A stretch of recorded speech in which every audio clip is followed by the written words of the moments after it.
October 7th, while brutally torturing and killing 1,200 people, Hamas captured around 240 people in Israel and took them hostage. On August 29th, 2024, Hamas executed 6 of them, including 1 U.S. citizen. And in response to the news of the execution of 6 hostages, including 1 U.S. citizen, we saw demonstrations here in the United States praising Hamas and even Iran. I am Laura Burns, head of terrorism research at George Washington University's program on extremism. With me today is Jennifer Baker, senior research fellow at the program on extremism, and we're here to continue this series about Hamas in the U.S. then and now, where we seek to explain the evolution of Hamas, both here in the United States and in the Middle East, and identify why it is that we're seeing such vast support for the terrorist organization on U.S. soil today. What we are seeing is the echo of a strategy that was put in place more than 30 years ago. When we ended our last episode, we were discussing the first Intifada, or uprising, that was taking place in Gaza and in the West Bank in the late 1980s and early 1990s. Yep. Yes, we were. And we had begun describing how the architect of the U.S.-based infrastructure, current Hamas Deputy Political Bureau Chief Musa Abu Marzouk, how he designed and implemented that U.S.-based Hamas infrastructure that operated under the U.S. Muslim Brotherhood's Palestine Committee here in the United States, and how they began to use that infrastructure not only to help Hamas fight Israel, but to help Hamas gain power over other Palestinian groups, and particularly Fatah. So the U.S.-based Hamas front organizations that were identified were the HLF, which was also known as the Occupied Land Fund in the early years, the IAP, and the UASR. We will continue discussing them in Marzouk today. But first, let me ask you about the broader U.S. Muslim Brotherhood during this time. What was going on with the broader group in America during the first Intifada?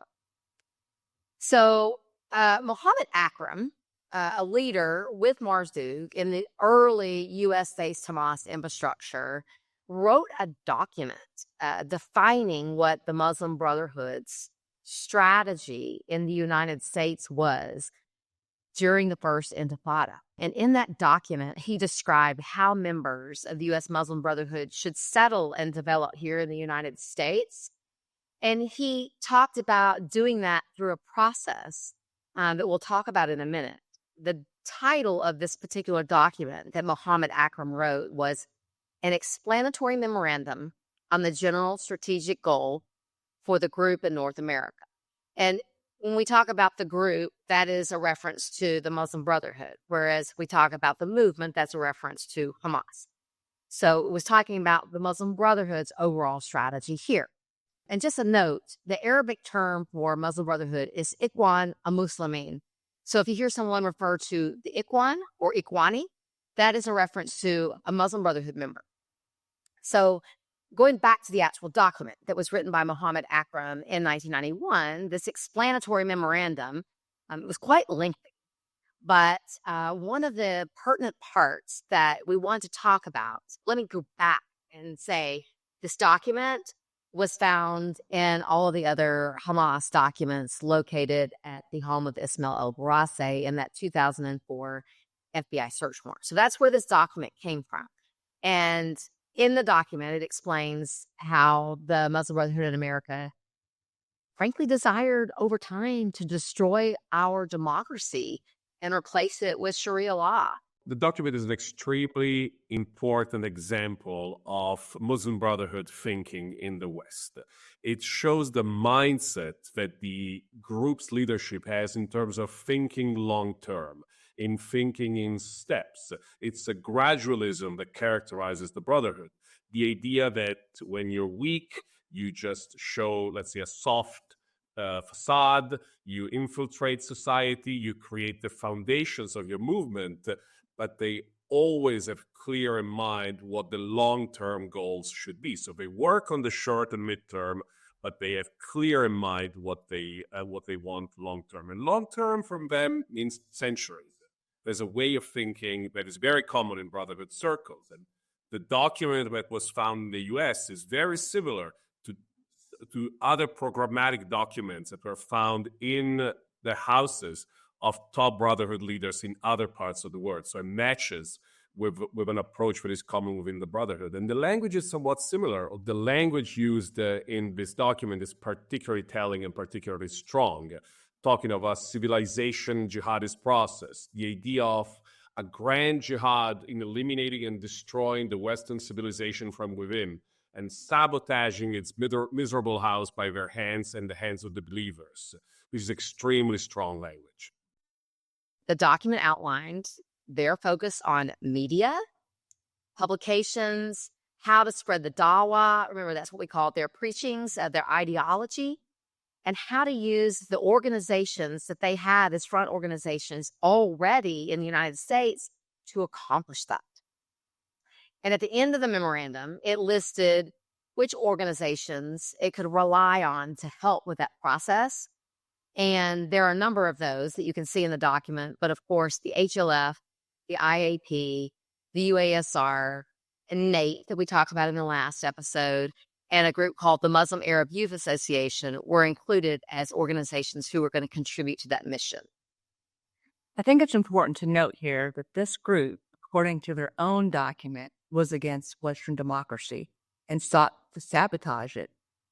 This was a Muslim Brotherhood document, but do we have documents showing what Hamas sought to do? Yes, so that clearly showed that they wanted, the Muslim Brotherhood had an interest in replacing democracy with their version of Sharia law. But shortly after Hamas's creation, it ratified a covenant or charter, kind of like a constitution, that clearly defined its mission, its principles, and its methods. Interestingly, one of the outlets to publish the Hamas charter in Arabic was the IAP here in the United States. An English translation of the charter shows in its preamble, it says, quote, Israel will exist and will continue to exist until Islam will obliterate it, just as it obliterated others before it, end quote. That was a quote citing Muslim Brotherhood founder Hassan al-Banna that we talked about in our last episode. The preamble goes on to say, our struggle is against the Jews, and it is great and very serious.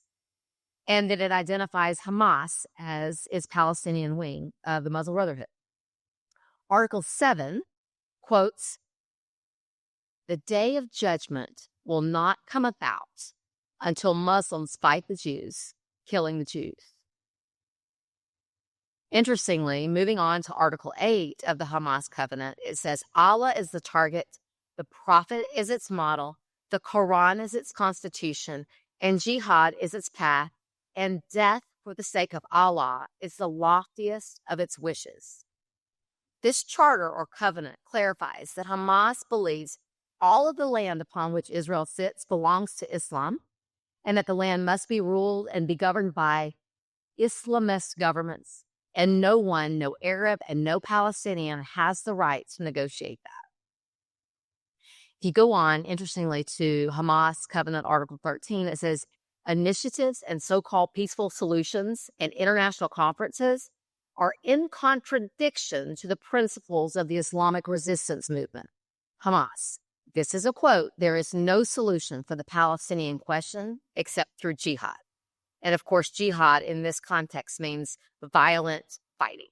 Well, that article does not leave a lot of room for compromise, does it? No, it doesn't.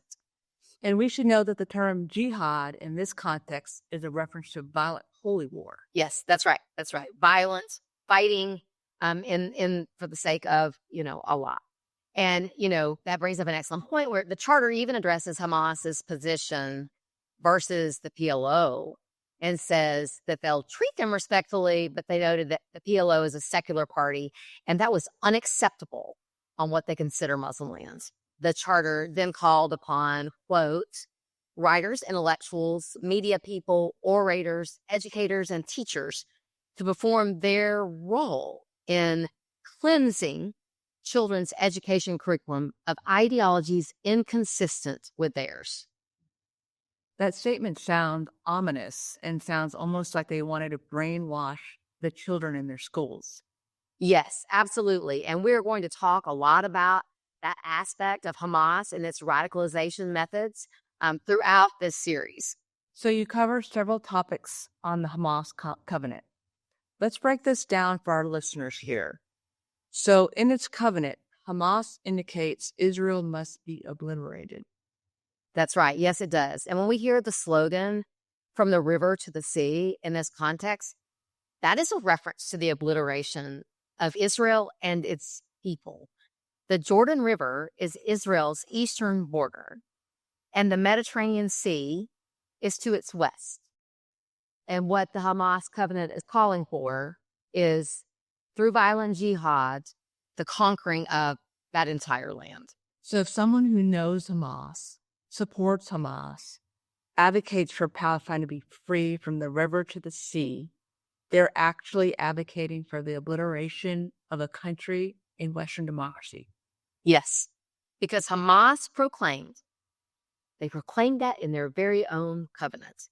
And we see protesters today attempt to claim that the phrase is everything from a mere call for peace and justice, other definitions that are not that specific reference to the annihilation of a country. And there's no doubt that some people in the protests actually believe that. They don't understand. But the people in the groups aligned with Hamas, they know it's not a call for peace and justice. It's a call for violence and death. As a judge in the Gaza Strip military court dealing with Hamas as defendants, there were three things that were clear to me. One, that they were locked in on their mission. There was no doubt about that. You can like them, you can dislike them. The Hamas charter calls for the destruction of the state of Israel, and that's exactly what this was. I mean, they really were focused on that. And it was just locked in, all hands on deck, and they meant what they said, and they said what they meant. And you know as well as I do that I learned along the way that you take, when terrorists say something, they actually mean it. They're not bullshitting. And I think that's something that maybe in terms of your American audience is hard to understand, that when they say we're going to kill you, they actually mean, they're going to kill you. And in their covenant, Hamas said there should be no peace conference or compromise. That's correct. Absolutely. No to peace and compromise. Did the Hamas infrastructure here in the U.S. hold those same beliefs? Sure. Yes, they did. And they sought to spread their beliefs to others. During the first Intifada, the HLF and IAP held festivals and fundraising activities and conferences that were often hosted by other Muslim Brotherhood-aligned organizations like the Muslim Arab Youth Association, what we call MAYA. And those fundraising activities, they included entertainment by the IAP's band, who sang songs praising Hamas, praising Sheikh Yassin, who was, again, what we refer to as Hamas' spiritual guide in the Gaza Strip. And they also praised the killing of Jews. They even performed skits about Hamas members killing Jews. They often, at these festivals, hosted famous Hamas leaders and even Osama bin Laden's spiritual guide, Abdullah Azam, to speak and raise money for the cause. And all of that was here in the U.S.? Yes, in places like Oklahoma City or Kansas City. U.S. cities held at U.S. hotels, and they filmed these conferences. Many of those old videotapes were found in El Barasse's home along with the other materials. Some were even unearthed from where one of the IAP band members, Mr. Fawaz Mustaha, had buried them in his yard to hide them from law enforcement and save them for later. Mustaha is one of the members of the Palestine Committee, along with, the other people that we've seen, like Musa Abu Marzouk and Mohammed Akram. In fact, one of the songs that they like to sing in these festivals, from what we've seen on the videotapes, has them singing about how they, quote, came to fulfill the covenant, which was a reference to Hamas's covenant. Other songs we've seen refer to a 628 CE battle between Islamic armies where a number of Jews were slaughtered. Khyber, O Jews. Khyber was a very famous battle that took place between Muhammad and his followers and Jewish tribes. It's a city in contemporary Saudi Arabia, and it's a historical battle that saw the army of Muhammad eventually defeating Jewish tribes. Now, that's a historical fact. Islamists groups like the Muslim Brotherhood and Hamas and many others use that historical event to reference contemporary events and actually as an inspiration for the future. So they will often talk and sing about Khaybar as an example in which Muslims defeated and killed Jews. So you will often hear the chant referring to Khaybar as a threat to Jews. The army of Muhammad will be back. It's clearly an intimidation against Jews. Yeah, and as we see some of the songs continue in the videos where they sing, "Oh Jew, watch out, watch out." And you'll notice that in these videos, and I know they're hard to see, they're grainy because, I mean, keep in mind, some of them were dug up from the ground. These are all videos that are on like VCR tapes and 30 years old. But you can see the children in the background celebrating and singing these songs. You also see one of the members of the band named Munzer Talib. He's also on that Palestine Committee chart, the U.S.-based infrastructure. Munzer Talib not only sang in the IAP band, but he also raised money for the HLF. Some of the clips that we see on these videos, they're playing songs where they sing about from Jordan to Gaza, the peaceful solution is not acceptable.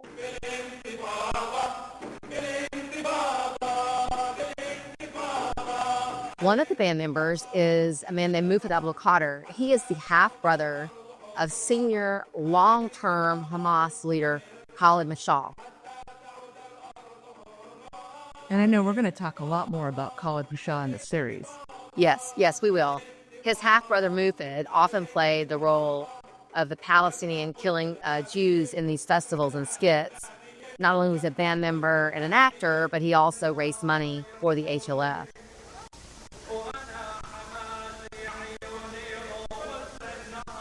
So Mahmoud Zahar was a Hamas leader in Gaza at the time that these videos were made, and still is a senior leader in Hamas. Some actually credit him with helping found Hamas in the Gaza Strip.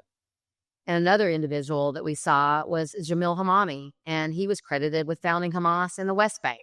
Zahar, like we said, remains a significant leader at Hamas's political bureau even today. Laura, you mentioned Abdullah Azam, bin Laden's spiritual advisor, and he raised money for the HLF? Yes, you can see a videotape that had been recorded where Abdullah Azam is speaking about fighting for the sake of jihad, and the Occupied Land Fund fundraising just flashes on the screen as he's speaking. Send money to. So, interestingly, we have videos from a number of these HLF IAP events during the first Intifada, and their themes echoed the most important provisions of the Hamas covenant in every one of them. And they weren't just entertaining adults, as we could see through those grainy films. The participants brought their kids and had them sing and dance about Hamas and the killing of Jews.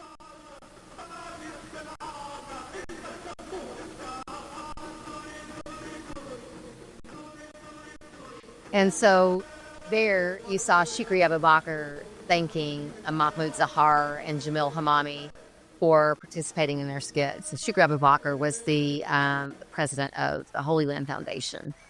And he and the other adults were spreading Hamas's message to the audience, including to children.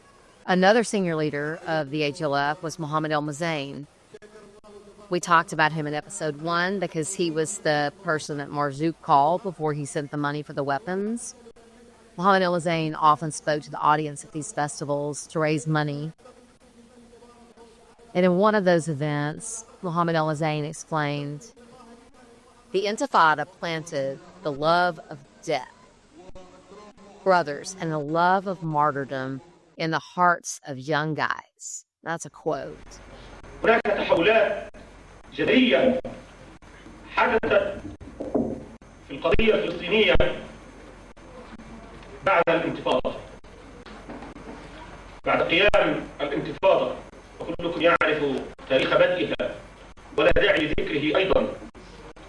تحولات على الساحة الفلسطينية، فقد كرس التيار الإسلامي في داخل الأرض المحتلة ولله الحمد بعد أن فقد الشعب الأمل وفقد الناس الأمل بمن حواليهم من الذين كرسوا خطبا وشعارات لم تأت على الأمة وعلى الشعوب المحيطة إلا بالويل والدمار والثبور، فعادوا إلى ربهم واستمسكوا بعقيدتهم ولجأوا إلى المساجد لكي ينطلقوا منها.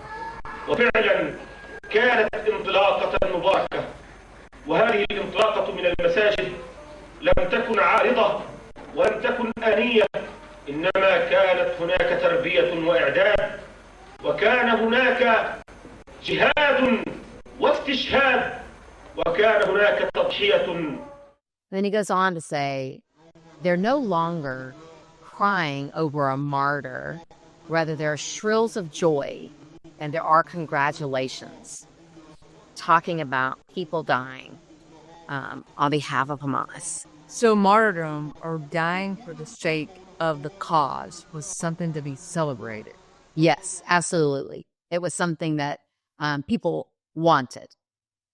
And the IAP was responsible for spreading Hamas's rhetoric. Yes, they spread their message through their media outlets.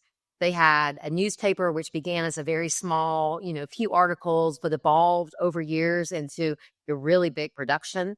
And that spreading of the propaganda has always been key to their success. They mention the media, even in the Hamas covenant, and you will hear that theme throughout the broadcast, how important the spreading of the message, the radicalization is to Hamas.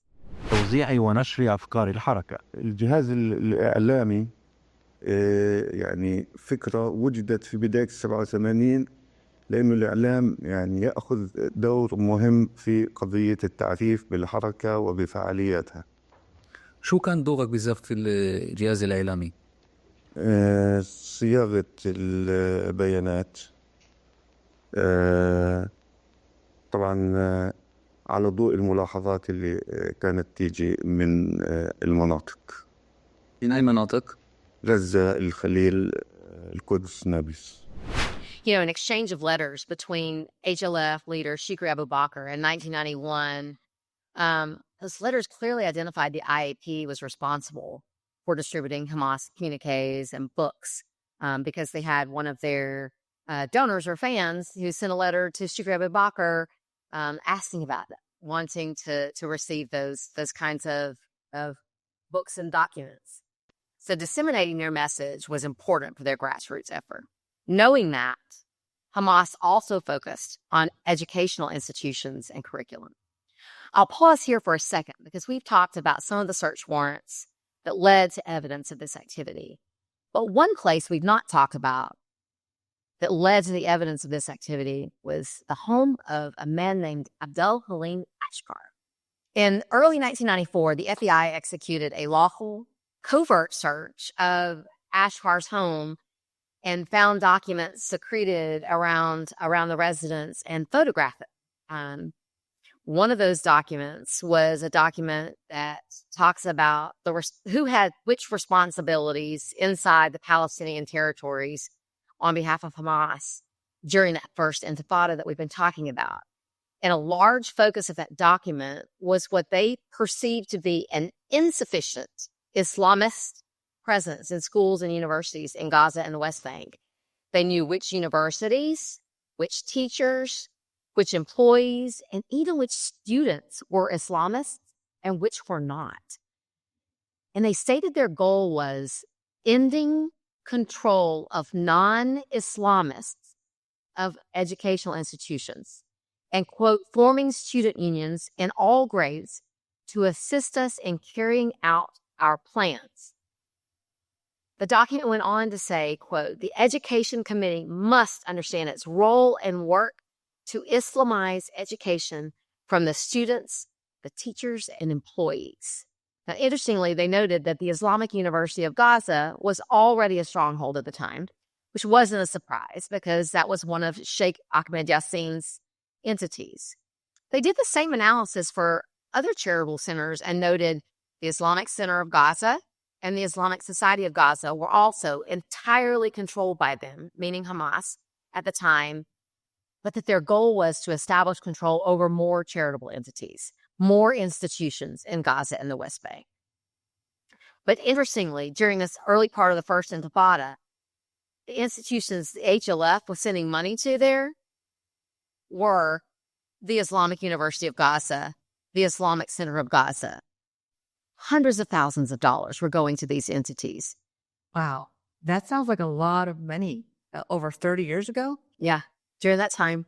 Now, during that period, was Hamas at odds with other Palestinian groups? Yes, kind of like we talked about last episode, is that they wanted control over Hamas. And they, by late 92, certainly there were problems between Hamas and Fatah, which was led by Yasser Arafat.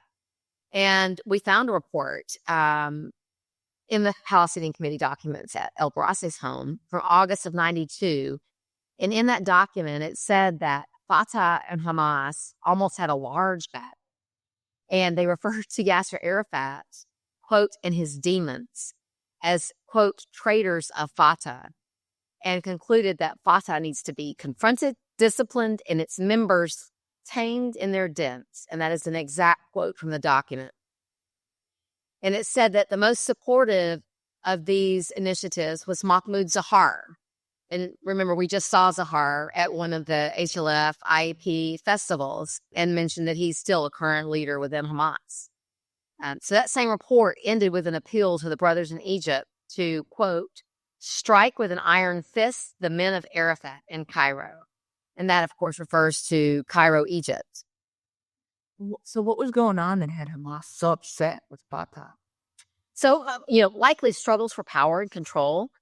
But then there was also some reporting at the time that indicated or speculated that Israel and the PLO might have been attempting to work together on a compromise, which is, we've learned from Hamas's own covenant, they say no to compromise. And then in December of 92, Israel deported 400 Hamas and Palestinian Islamic Jihad, or PIJ, leaders and fighters to Lebanon, including Mahmoud Zahar. They were deported. And according to documents and videos seized, in the HLF case and what we've been talking about, the HLF was the first organization to actually send money to support these deportees. أخ من الإخوة اللي موجودين هنا بالتحدث مع الإخوة وجدناهم إنهم كلهم يعني مسلمين وبينتموا لحركة يا جهاد يا حماس وفي بعض إخوة ما بينتموش لأي حركة وإنما. But these deportations led to negotiations between Israel and the PLO, with Israel announcing it would publicly work with the PLO, but not Hamas or PIJ. And some people in Hamas at the time speculated the PLO was complicit in the deportations. And of course, that was a huge rift between Hamas and the PLO.